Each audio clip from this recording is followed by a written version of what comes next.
Hello, I'm back with step 3. I'm going to try something a little different today. Instead of you staring at a random part of my bedroom or spare bedroom, you're going to just read along with me if I can read these words okay. If I can't, I may not do this ever again. But let me go ahead and give it a try. We're going to read this section here, and this part, and this part. So I'm going to call this parts 1, 2, and 3. And I think this third part goes into this page. And this page will be part 4. And yeah, that'll be next time. Okay, here we go. We're going to start from this little quote up here in the corner. It says, "Infinite goodness means creating a being that you know in advance is going to complain." William Peter Blatty. Infinite goodness means creating a being that you know in advance is going to complain. If anybody has any idea what that means, please comment below. I'm kind of confused about that. Nonetheless, let's keep reading. Step 3. We made a decision to turn our will and our lives over to the care of God as we understood God. Step 3 of Coda. Before recovery from codependency, I spent most of my life turning my will and my life over to the care of other people. The rest of the time, I tried to get others to turn their will and lives over to me. Now I've learned to do something different. Turn my will and life over to God. While it's important to grow in my understanding of God, I'm learning it's more important to know that God understands and cares about me. I had many confused notions about God and about this step that have changed as I've changed. I've imagined God's will to be a place where I was expected to be more, do more, give more, and not ask for anything in return. For a while, I called every unpleasant, distressful circumstance that happened to me God's will. Now I've learned that my ideas about God and God's will for my life had little to do with God and recovery as much to do with the deprived, restricted way I had learned to treat myself. It had to do with my codependency issues. Many of us have confused ideas. Try that again. Many of us, I feel like I'm shaky all over the place, I'm sorry. Many of us have confused ideas about what it means to surrender to the care of God. Anyone who has battled with control issues may have a hard time giving up, giving in, and letting go. Sometimes we surrender too much. We become victimized. We refuse to take care of ourselves, and we blame that on God. I was afraid to take this step. I was afraid I'd lose myself again, as I had so often in the past. What I learned was that I didn't lose myself by taking this step. I found myself. The third step set me free. The third step set me free. The third step is the God and us part of the program. Let me go back up to that. Made a decision to turn our will and our lives over to the care of God as we understood God. Let me read that last sentence again. The third step is the God and us part of the program. All right, now I'm ready to read part 2, which is turning our lives and wills.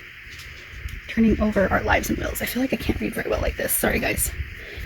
Okay, let's try that again. Turning our lives and our wills. Before I began recovery, I was convinced my life was a mistake. Not only did I believe that, I had little business being here. I didn't believe there was any purpose for my life. This step tells us differently. I keep making mistakes, guys, I'm sorry. Making a decision to turn our will and our lives over to the care of God as we understand God is making a decision to live our life with God's help, and we each have a life to live. We make a conscious decision to place ourselves and our lives, our internal affairs and our external circumstances over to the care of God. Then we take responsibility for our lives and allow others to do the same for themselves. In step 2, we acknowledge that a power greater than us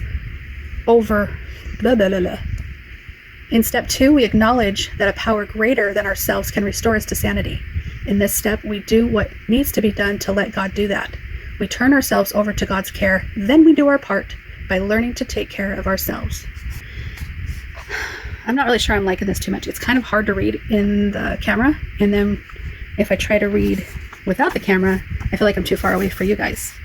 I think my age is giving me away because I have to hold the book further away from myself unless I'm straining. It's not. Anyways, I'm not going to be codependent about it. If this doesn't work for me, I ain't going to do it anymore. So we'll just do this last little part, and then I'll be done with this, I don't know, this new way of reading. To the care of God. Can you guys see that okay? I think I'm more concerned about what you guys can see. All right. Some of us struggle with the concept of God as a result of what we have been through before finding our way to these steps. I was really confused about God and the God part of this program, said Mary. I kept wondering how a loving God could have allowed this to happen in my life. Most of us find that if we stay open, we find our own path to spirituality. Most of us find things work out if we begin with whatever amount of belief or disbelief we possess.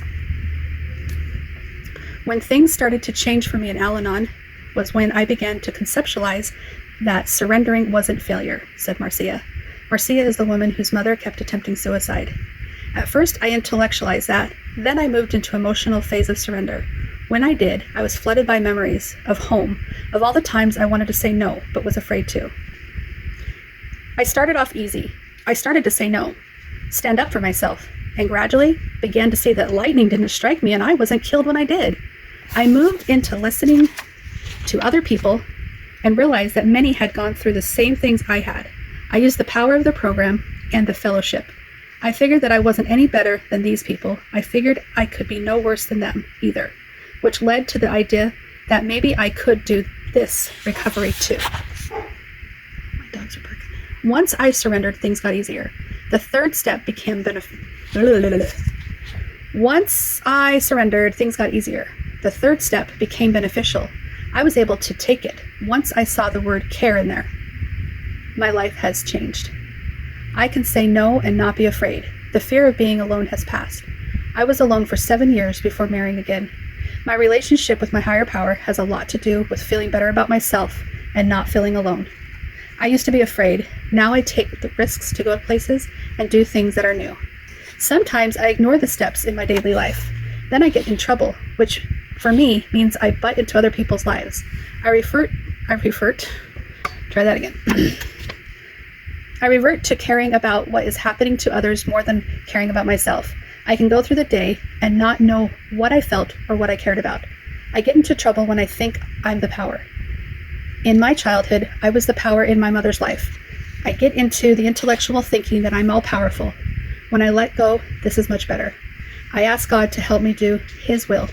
I believe that my inborn reaction is to lie or to maneuver my way out of the situation. If I am working the program, then I take the time to ask myself what I really feel and what I really need. There is a great deal of relief in taking this step. God is going to help us take care of ourselves. It is safe. Now, to let go of our need to be in control, we can go to God as our source, our creator, our inspiration, our guidance, our direction, and we hold ourselves responsible for our behavior and choices. It is a relationship based on trust. Trust in God and trust in self. All right, so something I thought was interesting was these words right here. I get into trouble when I think I'm in power. In childhood, I was the power in my mother's life. I get into intellectual thinking that I am all powerful. I really resonate with that.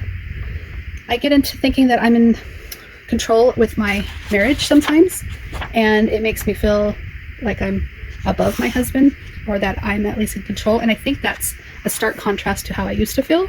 And therefore, if I'm not feeling beneath him and I'm not feeling like he's controlling me, then naturally I'm going to want to be in control of him. But that's not healthy either. It needs to be a balance. Nobody should be in charge of anybody else. Nobody should be more powerful than someone else when you're in a healthy relationship, whether that be relationship, romantically, or a relationship at work, or a relationship with family, or even a friendship. Nobody should be more powerful than someone else. That's all grand in theory, but how do you get there? Well, that's what we're doing these 12-step readings for, right? Is to learn that, to learn how to let go of that knee-jerk need to be in charge, to make us feel better, to make us feel more secure. We don't need that. I forgot to tell you what book we're reading in case you're just visiting. It's called Melody Beattie's Codependents Guide to the 12 Steps. If you click on the corner, you'll see the playlist of steps 1 and 2. Today we started step 3. Tomorrow we'll read parts 4 and 5 of step 3. And these are much shorter than the first one. So hopefully you're getting something out of this. I don't know if I like this way of video filming. I don't know if I'll do it again.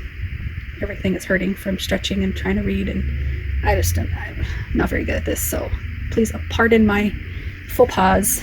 I will talk to you later. Thank you so much again. And one last thing. I don't know if I'm going to do this daily. I got some good news. I just enrolled into school. I'm going back to college. It's crazy. I'm 42 years old and I'm going back to school. it's going to take up most of my evenings, and I'm not sure if I'm going to be able to commit to both. We'll see. I don't want to commit myself too much yet because I don't know what that's like, and I don't want to just completely throw it away either. So if you're enjoying these daily readings and you're getting something out of them, please please subscribe, please comment, because I do want to be of service. But if it's going to put me in too much of a bind and nobody's watching these anyway, then I'm not going to really try that hard, honestly. I just know how I am. I need a little bit more encouragement to keep going instead of feeling like nobody cares. I'm reading this for me. That's what I keep telling myself, is I'm reading this for me. But as a codependent, I'm also trying to read it for you too, right? I want to be of service, I want to be helpful, and I want to be validated, and I want to get approval for my attempts to I don't know, to help someone else. I like helping people. I want to help people with healthy behaviors. I don't want to help people with toxic behaviors. So I don't think it's an unhealthy codependent thing. It's just I got to make sure that my life and my needs are taken care of before I put myself on the line for others, if that makes any sense. I'm trying to make sense of it. I'm sorry. Thank you so much for listening to me ramble, and I will talk to you later. Bye-bye. But still she dreams of quiet streams and flight.